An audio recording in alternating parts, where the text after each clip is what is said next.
الرحيم إنا فتحنا لك فتحا مبينا ليغفر لك الله ما تقدم من ذنبك وما تأخر ويتم نعمته عليك ويهديك صراطا مستقيما وينصرك الله نصرا عزيزا۔ یقیناً ہم نے آپ کو فتح مبین عطا کیا ہے تاکہ اللہ تبارک و تعالی آپ کے ان تمام گناہوں کو معاف فرما دے جو آگے ہو چکے ہیں یا جو پیچھے رہ گئے ہیں،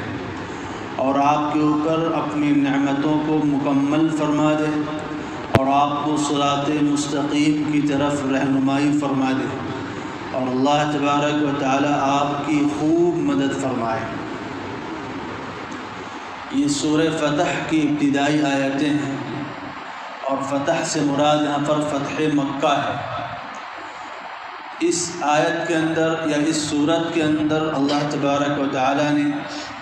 فتح مکہ کے واقعے کو بیان فرمایا ہے، اور اس کے اسباب اور جو عللیں ہوئی اس کو بیان فرمایا ہے۔ اور اللہ تبارک و تعالی نے فتح مکہ کو فتح مبین اس لیے کہا ہے کہ جب مکہ فتح ہو گیا، اس کے بعد تمام عرب کے لوگ جو ابھی مسلمان نہیں ہوئے تھے وہ فوج در فوج مسلمان ہونا شروع ہو گئے، یہاں تک کہ اسلام مکہ فتح ہونے کے بعد اتنی تیزی سے پھیلا ہے کہ جب رسول اللہ صلی اللہ علیہ وسلم سن 8 ہجری میں مکہ کو فتح فرمانے کے لیے گئے ہیں، اس وقت آپ صلی اللہ علیہ وسلم کے پاس صحابہ کرام کی کل تعداد 10,000 تھی، لیکن 2 سال کے بعد جب رسول اللہ صلی اللہ علیہ وسلم نے حج فرمایا ہے اور اپنا پہلا اور آخری حج فرمایا ہے، اور اس کے بعد آپ کا انتقال ہو جاتا ہے، یعنی سن 10 ہجری میں، اس وقت جب رسول اللہ صلی اللہ علیہ وسلم نے حج فرمایا ہے، اس وقت صحابہ کرام کی تعداد جو ہے 1,44,000 کے قریب تھی۔ تو یہ اسلام کے جو یہ 23 سال ہیں جو رسول اللہ صلی اللہ علیہ وسلم کی زندگی کے ہیں، 10 سال تو مکے کے اندر چند 100 لوگ مسلمان ہوئے، اور اس کے بعد 8 سالوں میں 10,000 تک ان کی تعداد پہنچ رہی ہے، اور اس کے بعد 2 سال میں ایک دم سے جو اسلام کے ماننے والوں کی تعداد 1.5 لاکھ کے آس پاس ہو جاتی ہے۔ اس لیے اللہ تبارک و تعالیٰ نے فتح مکہ کو فتح مبین فرمایا ہے، گویا کہ اسلام کے غلبے کی جو شروعات ہوئی ہے وہ مکے سے ہوئی ہے۔ اس لیے اسلام کے 2 دور مانے جاتے ہیں، ایک وہ دور ہے جو مکہ فتح ہونے سے پہلے ہوا، اور ایک وہ دور ہے جو مکہ فتح ہونے کے بعد ہے۔ اللہ تبارک و تعالیٰ نے فرمایا ہے جگہ لا يستوي منكم من انفق من قبل الفتح وقاتل اولئك اعظم درجة من الذين انفقوا من بعد وقاتلوا، کہ جو لوگ مکہ کے فتح ہونے سے پہلے جنہوں نے اسلام قبول کیا، اسلام کے راستے میں قربانیاں پیش کی اور اپنی جانوں کو مالوں کو خرچ کیا اللہ کے راستے میں، وہ لوگوں کے برابر ان لوگوں کے برابر وہ لوگ نہیں ہو سکتے جو مکہ فتح ہونے کے بعد ایمان لائے اور اسلام میں جہاد کیا اور جو ہے اپنے مال کو خرچ کیا، جانیں قربان کی۔ اللہ تبارک و تعالیٰ فرماتے ہیں کہ یہ دونوں گروہ برابر نہیں ہو سکتے، کیونکہ فتح جب تک مکہ فتح نہیں ہوا تھا اس وقت اسلام کا غلبہ حاصل نہیں ہوا تھا، لیکن جب مکہ فتح ہو گیا تو اس کے بعد اسلام کا غلبہ حاصل ہو گیا، اب لوگ دیکھا دیکھی مسلمان ہونے لگے، اور پورے عرب کے لوگ اس بات کے منتظر تھے کہ مکے والوں کے ساتھ کیا معاملہ ہوتا ہے، اگر مکے والے ایمان لاتے ہیں تو ہم بھی ایمان لے آئیں گے،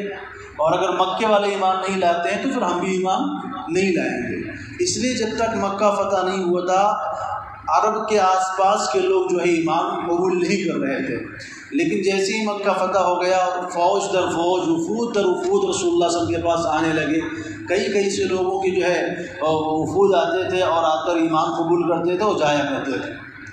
تو اس لیے اللہ تبارک و تعالیٰ نے فتح مکہ کو فتح مبین فرمایا ہے۔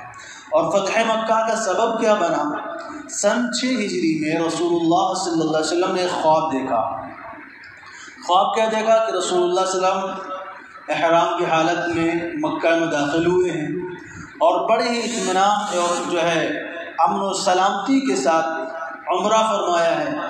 ارکان کو ادا کیا ہے اور جانوروں کو قربان کیا ہے اللہ کے راستے میں۔ تو جب صحابہ کرام کو رسول اللہ صلی اللہ علیہ وسلم نے اس واقعے کی، اس خواب کی خبر دی تو صحابہ کرام خوشیوں سے جھومنے لگے۔ کیوں؟ مکہ ایک تو اپنا اصلی وطن بھی تھا، وطن چھوڑ کر کے آئے ہوئے تھے، اور دوسری چیز وہاں پر خانہ کعبہ موجود ہے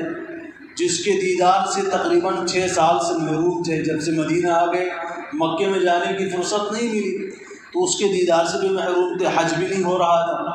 تو یہ جب رسول اللہ صلی اللہ علیہ وسلم کو انہوں نے خواب سنا، کیونکہ نبی کا خواب سچا ہوتا ہے،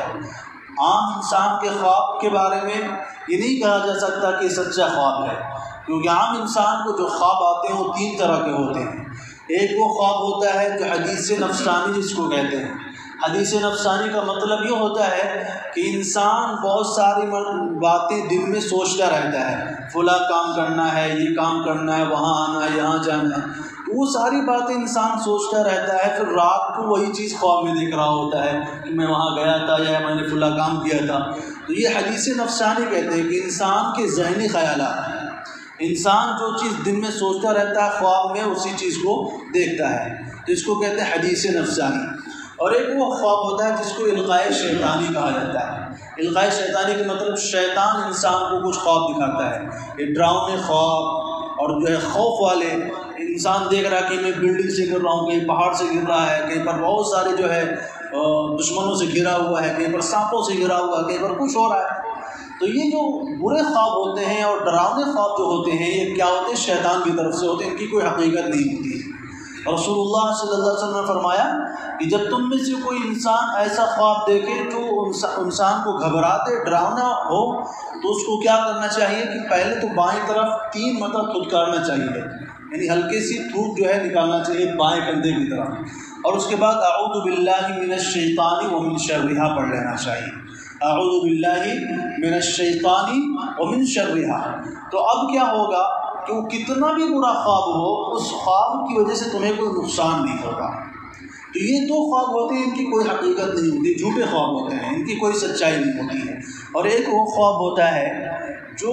کہتے ہیں القائے ربانی ہوتا ہے، یعنی اللہ تعالیٰ کی طرف سے کوئی خواب دکھایا جاتا ہے، کسی چیز کی بشارت دی جاتی ہے، کسی چیز کی خوشخبری سنائی جاتی ہے، یا کسی واقعے کے اندر انسان جو ہے متزلزل رہتا ہے کہ کیا کرنا ہے نہیں کرنا ہے، تو اس چیز کے سلسلے میں اللہ تبارک و تعالیٰ اس کو ایک راہ دکھا دیتے ہیں۔ تو یہ خواب جو ہوتا ہے یہ سچا خواب ہوتا ہے جو اللہ تبارک و تعالیٰ کی طرف سے انسان کو دکھایا جاتا ہے۔ تو رسول اللہ صلی اللہ علیہ وسلم کا جو کہ خواب جو ہے وہ عام انسانوں کی طرح نہیں ہے، رسول اللہ صلی اللہ علیہ وسلم کا خواب بھی سچا ہوتا ہے، آپ کا ہر خواب سچا ہوتا ہے۔ تو جب صحابہ نے اس خواب کے بارے میں سنا تو صحابہ کرام جو ہے شوق سے جو ہے تیاری کرنے لگے کہ اب تو ہم عمرہ کرنے کے لیے جائیں گے۔ اچھا، دوسری بات یہ کہ اس خواب کے اندر یہ نہیں بتایا گیا تھا کہ یہ عمرہ کس سال ہونا ہے، اسی سال ہونا ہے کہ اگلے سال ہونا ہے کہ اس کے اگلے سال ہونا ہے۔ تو جب صحابہ کرام کو تیاری کرتے ہوئے دیکھا تو رسول اللہ صلی اللہ علیہ وسلم نے بھی تیاری فرمائی،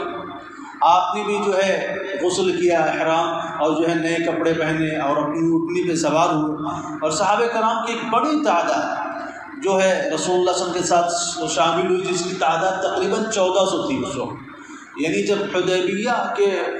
جب یہ خواب دیکھا ہے اس کے بعد جب مکے جانے والوں کی تعداد جو تھی وہ 1400 کے قریب تھی۔ خیر، یہاں سے جب یہ نکلے ہیں آس پاس کے دیہات کے صحابہ لوگوں کو بھی بلایا رسول اللہ صلی اللہ علیہ وسلم نے، تو انہوں نے جانے سے بہانے کر دیے کہ ہمیں فلاں کام ہے، ایسا ہے ویسا ہے۔ تو خیر وہ لوگ نہیں گئے۔ رسول اللہ صلی اللہ علیہ وسلم جب نکلے تو حدیبیہ کے مقام پر جو ہے پہنچے ہیں، جب مکے والوں کو پتہ چل گیا کہ رسول اللہ صلی اللہ علیہ وسلم آ رہے ہیں تو انہوں نے کیا سمجھا کہ شاید جنگ کے ارادے سے آ رہے ہوں، کیونکہ ان کو رسول اللہ صلی اللہ علیہ وسلم کے ارادے کی خبر نہیں تھی۔ تو انہوں نے اپنی ایک فوج تیار کر کے حضرت خالد بن ولید رضی اللہ تعالیٰ عنہ جو اس وقت مسلمان نہیں ہوئے تھے ان کی قیادت میں ایک فوج کو بھیج دیا، اور جو ہے انہوں نے آ کر کے اپنا ڈیرا ڈال لیا۔ اب ایک طرف مسلمانوں کی فوج ہے، دوسری طرف جو ہے کافروں کی فوج ہے، اور جدھر پانی کا زیادہ انتظام تھا وہاں پر جو ہے کافروں کی فوج نے قبضہ کیا ہوا تھا. مسلمان جو کہ بعد میں پہنچے اس جگہ پر، کیونکہ رسول اللہ صلی اللہ علیہ وسلم مدینے سے نکل کر مکہ آ رہے ہیں اور وہ بالکل وہیں مکے سے نکل کر کے باہر جو ہے راستہ روکنا چاہ رہے ہیں. تو خیر جہاں پر رسول اللہ صلی اللہ علیہ وسلم نے قیام کیا وہاں پر پانی نہیں تھا بلکہ ایک سوکھا کنواں موجود تھا. تو رسول اللہ صلی اللہ علیہ وسلم سے جب صحابہ کرام نے جو ہے پانی کی کمی کی شکایت کی تو رسول اللہ صلی اللہ علیہ وسلم نے اس کنویں کے اندر اپنا لعاب ڈالا اور ایک اپنا عصا دیا، ایک لکڑی دی کہ اس کو لے آ کر کے اس کنویں کے اندر گاڑ دو. جب انہوں نے اس لکڑی کو لے آ کر کے اس کنویں میں گاڑا، اللہ تبارک و تعالیٰ نے اس لکڑی کے ذریعے اس کنویں کے اندر سے جو ہے پانی کے چشمے جاری کر دیے، یہاں تک کہ پانی بالکل جو ہے کنویں کے منڈیر تک آ گیا. اس کے بعد پانی کی یہ تکلیف ختم ہو گئی. رسول اللہ صلی اللہ علیہ وسلم نے اسی جگہ پر ڈیرا ڈال دیا کیونکہ آپ کی اونٹنی وہیں پر رک گئی تھی.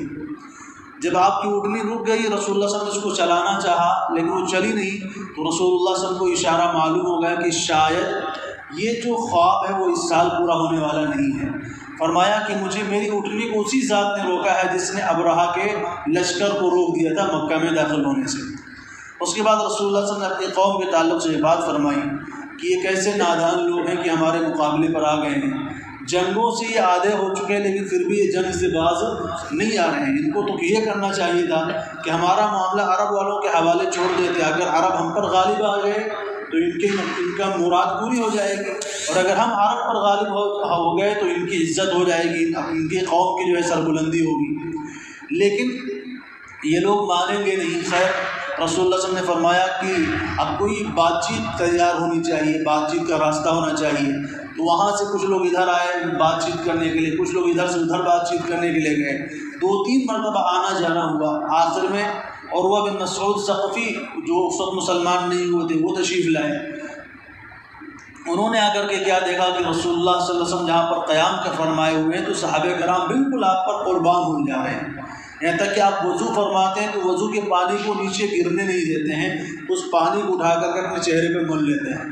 یعنی ایک ایک بات پر اگر آپ کوئی عمل کرنا چاہتے، کوئی بات زبان سے نکالتے ہیں تو اس کو پورا کرنے کے لیے دوڑ پڑتے ہیں، ان کے اندر مارے لگ جاتی ہیں. وہ کہتے ہیں نہیں ہم پورا کریں گے، وہ کہتے ہیں نہیں ہم پورا کریں گے. تو نبی کی کوئی بات نکلنے نہیں پاتی ہے. وہ عروہ بن مسعود رضی اللہ تعالیٰ عنہ جو اس وقت مسلمان نہیں تھے، انہوں نے جا کر کے جو رپورٹ دی وہ کہنے لگے کہ ہم نے جو ہے ایران کے بادشاہوں کو بھی دیکھا ہے، روم کے بادشاہوں کو بھی دیکھا ہے، اور دنیا کے مختلف علاقوں میں ہم نے سفر کیا ہے، مختلف بادشاہوں کے پاس ہم گئے ہیں، لیکن جو محمد کے ماننے والے، محمد کو جو محبت کرتے ہیں اور ان سے جو عزت سے پیش آتے ہیں اور ان کے حکم پر جو پورا کرنے کے لیے جو دوڑ پڑتے ہیں، وہ ہم نے اس محبت کو اور اس عزت کو اور اس جو ہے تعلق کو کہیں پر بھی نہیں پایا. اس کے بعد پورا سلسلہ ہوتا ہے کیسے جو ہے عمرے سے روکا جاتا ہے رسول اللہ صلی اللہ علیہ وسلم کو، اس سال عمرہ کرنے سے روکا جاتا ہے، اگلے سال آنے کے لیے بات کہی جاتی ہے. اور اس وقت جو ہے ایک صلح ہوتی ہے جس کو صلح حدیبیہ کے نام سے جانا گیا ہے، جس کی تفصیلات انشاءاللہ کل آئیں گی. جب اس کے بعد پتہ چلے گا کہ اللہ تبارک و تعالیٰ نے کیسے اس خواب کو مکے کے فتح ہونے کا ذریعہ بنایا، اور مکے کی فتح ہونے کی وجہ سے پورے عرب کے اندر جو ہے اسلام 2 سالوں کے